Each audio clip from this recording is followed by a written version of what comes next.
اور ویسے جب حضرت جبرائیل آتے تھے انسانی شکل میں، وہ ایک بالکل دوسری شکل ہے۔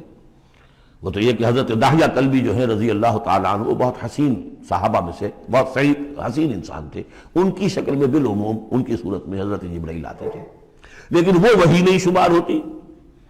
ہم نے ام السنہ وہ حدیث جس میں جبرائیل آئے اور حضور نے فرمایا جبریل تھے جو تمہیں تمہارا دین سکھانے آئے تھے، لیکن وہ قرآن میں نہیں ہے، ام السنہ ہے، قرآن نہیں ہے۔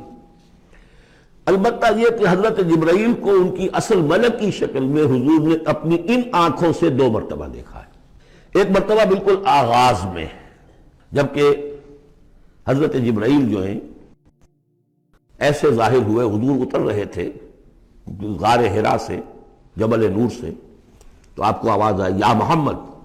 یہ پہلی وحی کے بعد جو فترت ہوئی ہے، کچھ عرصے کے لیے وحی رکی رہی، اس وقت واقعہ پیش آیا۔ آپ نے سامنے دیکھا، پیچھے دیکھا، کوئی نہیں، نظر کوئی نہیں آیا۔ پھر تھوڑی دیر آپ چلے گئے، شاید مجھے کوئی دھوکہ لگا ہے، ایسی میں نے سنا ہے، کوئی آواز نہیں تھی۔ پھر آیا یا محمد، پھر دیکھا 2-3 مرتبہ کوئی نظر نہیں آیا، کچھ خوف سا محسوس ہوا۔ تیسری مرتبہ یا محمد، تو اچانک حضور کی نگاہ اوپر اٹھی، تو حضرت جبرائیل فرشتے کی جو اصل شکل ہے اس میں وہ تھے افق پر، اور پورا افق بھرا ہوا تھا اس سے۔ تو اصل ملک کی صورت میں حضرت جبرائیل کو حضور نے اس وقت دیکھا، اور ایک دیکھا ہے پھر عند سدرۃ المنتہا، شب معراج میں، جب ساتھ آئے ہیں لے جانے کے لیے انسانی شکل میں تھے۔ کوئی سواری بھی ایسی تھی جس کو کہ براق کہا جاتا ہے، وہ بھی محسوس شے تھی، لیکن یہ کہ جہاں انہوں نے کہا 7ویں آسمان پہ جا کر کہ بس اب آگے میری گنجائش، اب آگے آپ کو اکیلے جانا ہے، اس سے آگے اگر میں گزرا میرے پر جل جائیں گے، بے سوز تجلا بے سوز پرم، اگر یکسر منہ برتر پرم، اگر میں نے اب اس سے آگے ایک بال برابر بھی میں آگے بڑھا تو میرے پر جل جائیں گے، اب آگے آپ کا کام۔ اس وقت بھی وہ ان کی اصل شکل میں ظاہر ہوئی حضرت جبرائیل علیہ السلام۔ یہ بات اس لیے ضروری ہے کہ جیسے محدثین جو ہیں وہ اس کی تحقیق کرتے ہیں کہ حضور سے کس نے سنا، اس سے جو روایت کر رہا ہے کہ میں نے اس صحابی سے سنا جو تابعی ہے، آیا ان کی ملاقات بھی ثابت ہے کہ نہیں؟ تابعین کے طبقے کا ایک شخص وہ ہے کہ جس کی عمر ابھی 6 برس کی تھی کہ وہ صحابی فوت بھی ہو گئے، اور وہ کہہ رہا ہے میں نے ان سے سنا، تو پھر وہ حدیث جو ہے محدثین اس کو قبول نہیں کریں گے۔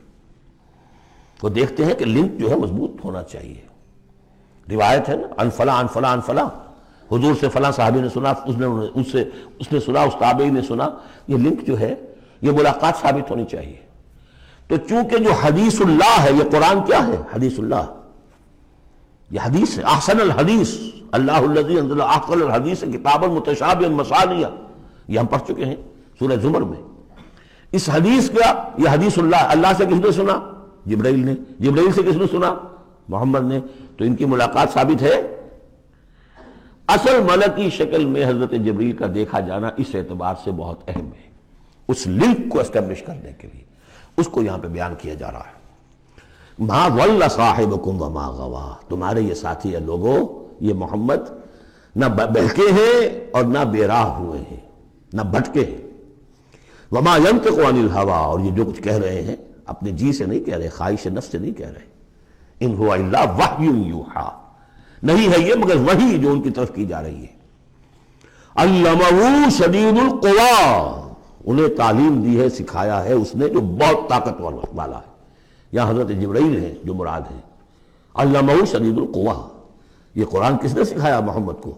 شدید القوی، ذو مرۃ، وہ بڑا زور آور ہے، فاستوی، وہ سیدھا ہوا، وہو بالافق الاعلی، اور افق اعلیٰ کے اوپر وہ محمد کو نظر آ رہا تھا صلی اللہ علیہ وسلم۔ ثم دنا فتدلی، پھر ذرا نیچے کو لٹکا، قریب آیا، فکان قاب قوسین او ادنی، اور پھر وہ اتنے قریب آ گیا کہ جیسے 2 کمانوں کا فاصلہ ہو یا اس سے بھی قریب۔ فاوحی الی عبدہ ما اوحی، پھر اس نے وحی کی اللہ کے بندے کی طرف جو وحی کی۔ وہ وحی کون سی تھی؟ وہ ہے اصل میں وحی رسالت۔ وحی نبوت جو تھی وہ تو شروع میں آ چکی، اس کے بعد یہ فترت ہو گئی تھی، کچھ وقفہ پڑ گیا تھا۔ شروع میں وحی جس سے کہ حضور کی نبوت کا ظہور ہوا ہے، وہ تو ہے اقرا بسم ربک الذی خلق خلق الانسان من علق اقرا وربک الاکرم الذی علم بالقلم علم الانسان ما لم یعلم. لیکن اب یہ سورہ مدثر کی آیات اس وقت نازل ہوئیں، یا ایھا المدثر، جب حضور گھر آ گئے اور پھر آپ نے اپنی اہلیہ سے کہا، خوف زدہ تھے جو بھی منظر دیکھا تھا، ملک کی شکل، فرشتے کی شکل. اب وہ تو حضور ہی نے دیکھا جو دیکھا، ہم تو نہیں سمجھ سکتے کہ آپ نے کیا دیکھا. لیکن یہ کہ اس کے بعد آپ آئے، آپ نے کہا مجھے کمبل اڑا دو، لحاف اڑا دو، لحاف اوڑھ کر آپ لیٹ گئے. تو پھر وہ وہی یا ایھا المدثر قم فانذر وربک فکبر، اے لحاف میں لپٹ کر لیٹنے والے کھڑے ہو جاؤ اور خبردار کرنا شروع کر دو لوگوں کو. اور تمہاری اس دعوت کا نقطۂ آغاز تو انذار ہے، اور اس کا ہدف دنیا میں تکبیر رب ہے. رب کو بڑا کرو، اس کی بڑائی منواؤ، اس کی بڑائی نافذ کرو. اس کا نقشہ کھینچا گیا ہے. علمہ شدید القویٰ ذو مرۃ فاستویٰ وہو بالافق الاعلیٰ ثم دنا فتدلی فکان قاب قوسین او ادنیٰ فاوحیٰ الی عبدہ ما اوحیٰ ما کذب الفؤاد ما رأیٰ. جو کچھ انہوں نے دیکھا ان کے دل و دماغ نے اسے جھٹلایا نہیں. یہ نہیں کہا کہ نہیں یہ کیا ہے. دیکھیے ایسا ہوتا ہے کہ کوئی غیر معمولی سی بات آپ دیکھیں تو ایک شخص ہو جاتا ہے میں خواب دیکھ رہا ہوں یا حقیقت دیکھ رہا ہوں. آنچی نہیں بیریم بیداریست تو یارب یا بے خواب. اے اللہ جو میں دیکھ رہا ہوں یا ہم دیکھ رہے ہیں یہ بیداری میں دیکھ رہے ہیں، یہ خواب میں دیکھ رہے ہیں. وہ غیر متوقع چیز. لیکن نبی کو کوئی شک نہیں ہوا. ما کذب الفؤاد ما رأیٰ، یکسوئی کے ساتھ دل و دماغ اور جو بھی آپ کی آنکھ دیکھ رہی تھی ان میں کوئی کانفلکٹ نہیں تھا. ما کذب الفؤاد ما رأیٰ فتمارونہ علی ما یریٰ، تو کیا تم اس سے جھگڑتے ہو اس چیز پر کہ جسے وہ دیکھ رہا ہے. اقبال نے کہا نا کہ قلندر ہرچے گوید دی نہ گوید. جو شخص اپنا دیکھی ہوئی چیز بیان کر رہا ہے تم اس سے جھگڑ رہے ہو. تمہارے لیے تو وہ ایک غیب کی خبر ہے، اس نے تو دیکھا ہے. افتمارونہ علی ما یریٰ وَلَقَدْ رَآهُ نَزْلَةً أُخْرَىٰ، اس نے تو ایک مرتبہ اور بھی دیکھا. کہاں دیکھا؟ عند سدرۃ المنتہیٰ، شب معراج میں سدرۃ المنتہیٰ. کوئی بیری کا درخت ہے، وہ کیسی بیری ہے؟ ساتویں آسمان کی بیری. وہ آخری حد ہے، مخلوق کوئی اس سے آگے نہیں جا سکتی. اس سدرۃ المنتہیٰ، منتہا نہایت، حد، جہاں کی حد ہو گئی، وہاں تک حضور پہنچے ہیں، سدرۃ المنتہیٰ تک. اندہا جنت الماوا، اور سب سے اونچی جو جنت ہوگی جنت الماوا، وہ اس کے قریب ہی ہے. وہ بھی ساتویں آسمان پر ہے. یہ تو درجہ بدرجہ ترقی ہوتی جائے گی نا. پہلی ضیافت جو ہے، پہلی نزل جو ہے وہ تو اسی زمین پر ہو جائے گی. پھر جو ترقی ہوگی اپنے اپنے مدارج، اپنے اپنے مراتب، اپنے اپنے مقامات، اپنے اپنے ایمان کی گہرائی، اپنے اپنے اعمال صالحہ، اپنا اپنا انفاق مال و جان، اس کے حوالے سے درجے ہوں گے. اندہا جنت الماوا اذ یغشی السدرۃ ما یغشی، جبکہ ڈھانپے ہوئے تھا اس بیری کو جو ڈھانپے ہوئے تھا. اب تمہیں کیا بتائیں کیا ڈھانپے ہوئے تھا، تم نہیں سمجھ سکتے. دیکھیے کس طریقے سے اذ یغشی السدرۃ، کوئی انوار الہیہ کا کوئی ایسا نزول ہے وہاں جو زبان سے ادا نہیں ہو سکتا. کوئی الفاظ نہیں ہے کہ جو ان کی تعبیر کر سکے. اس پر انوار الہیہ کا کوئی نزول ہے. اذ یغشی السدرۃ ما یغشی، جبکہ چھایا ہوا تھا اس بیری کے اوپر جو چھایا ہوا تھا، جبکہ ڈھانپا ہوا تھا اس بیری کو جس نے ڈھانکا ہوا تھا. ما زاغ البصر وما طغیٰ، نبی کی آنکھ اس وقت نہ کج ہوئی نہ حد سے بڑھی. یہ دو انتہائیں ہوتی ہیں. ایک تو یہ کہ آپ کسی انٹینس لائٹ کو فیس نہ کر سکے تو نگاہ ہٹائیں گے آپ، یہ جھپک لیں گے، فیس نہیں کر سکتے اگر آپ میں ہمت نہیں، استعداد نہیں ہے. نبی کا ظرف اتنا تھا کہ ان انوار الہیہ کا براہ راست مشاہدہ کیا ہے، اور نگاہ آپ کو ادھر ادھر کرنے کی ضرورت پیش نہیں آئی. لیکن طغیٰ ایک حد ادب بھی ہوتا ہے جس سے آگے انسان کو نہیں جانا چاہیے. نگاہ جو ہے اس نے بے ادبی کی روش بھی اختیار نہ کی. علامہ اقبال نے، واقعہ یہ کہ اس آیت کو میں نے سمجھا علامہ اقبال کے ایک شعر سے، اور اکثر و بیشتر لوگ نہیں سمجھ سکے اس آیت کو. ذوق و شوق کے نام سے جو ان کی نظم ہے بال جبریل میں، وہ میرے نزدیک ان کے شاعرانہ جو ان کی استعداد ہے اس میں بلند ترین نظم ہے. وہ جہاں تک پیغام ان کا جو ہے امت مسلمہ کے لیے، اس کے لیے ابلیس کی مجلس شورا، وہ کلائمیکس سے، اور وہ ہے بھی ان کے آخری زمانے کی نظم ہے، سن 36 میں انہوں نے کہی ہے۔ اس کے بعد تو بیماری اتنے رہے ہیں، بہت کم اشعار کہے، لیکن اس میں ذوق و شوق میں ایک شعر ہے: عین وصال میں مجھے حوصلہ نظر نہ تھا،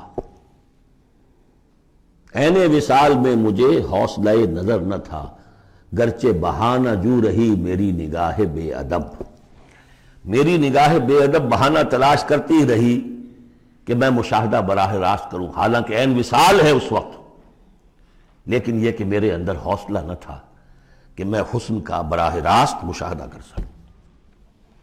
عین وصال میں مجھے حوصلہ نظر نہ تھا، گرچہ بہانہ جو رہی میری نگاہ بے ادب۔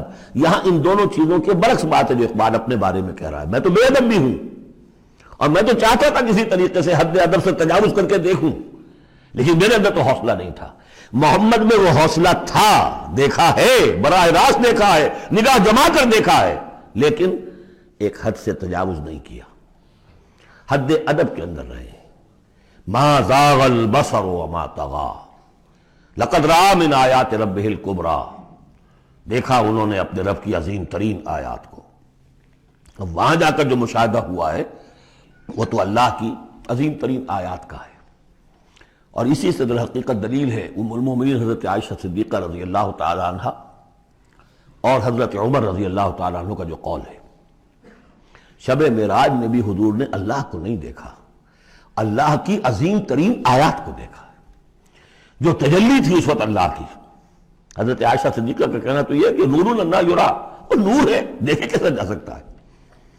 بہرحال وہاں بھی قرآن جو کہہ رہا ہے وہ یہ نہیں کہہ رہا ہے کہ اللہ کو دیکھا، نہیں، جیسے کہ وہ جو شب معراج میں پہلا سفر کا حصہ تھا زمینی، مسجد حرام سے مسجد اقصیٰ تک، سبحان الذی اسریٰ بعبدہ لیلا من المسجد الحرام الى المسجد الاقصی الذی بارکنا حولہ لنریہ من آیاتنا، وہاں پر بھی اللہ نے اپنی آیات کا مشاہدہ کرایا، لیکن وہ زمینی آیات ہیں اللہ کی، وہ برکات جو ہیں زمینی ہیں۔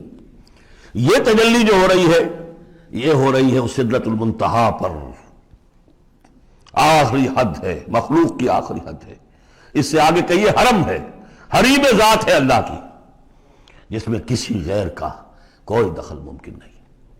اس حد پر جا کر جو وہاں تجلیات باری تعالیٰ تھے ان کا مشاہدہ کیا ہے۔ لقد رأى من آیات ربہ الکبریٰ۔